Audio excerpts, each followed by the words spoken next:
गृहोपयोगी साहित्याची खरेदी करताय तर आजच आपल्या टेकेट सुपर मार्टला भेट द्या।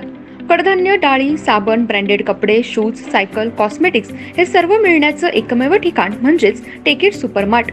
5,000चे भरपूर डिस्काउंट, कमीत कमी 4,999च्या खरेदीवर 5 किलोमीटर पर्यंत मोफत घरपोच सेवा। पत्ता पंचवटी चित्रमंदिर जवळ, 3 बत्ती रोड। संपर्क 92 97 97 50 00।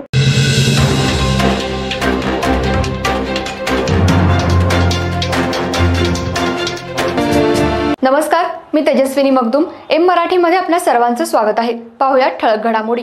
महाविकास आघाडी उमेदवार मदन कारंडे यांच्या प्रचारासाठी आज इचलकरंजी शहरामध्ये शरदचंद्र पवार यांची सभा आयोजित करण्यात आली होती। या सभेवेळी शरद पवार बोलत असताना मोठ्या प्रमाणात पाऊस पडत होता। यावेळी शरद पवारांनी भर पावसामध्ये आपले भाषण केले, तेव्हा सर्व तिन्ही विधानसभा मतदारसंघातील उमेदवारही भिजतच होते। तसेच नागरिकही शरद पवारांचे भाषण भर पावसामध्ये ऐकत होते। त्यामुळे आजची ही सभा पावसात झाल्यामुळे शरद पवार यांनी भाकरी फिरवली असा सध्या सूर उमटलाय। यावेळी कार्यकर्त्यांनी जल्लोष व्यक्त केला।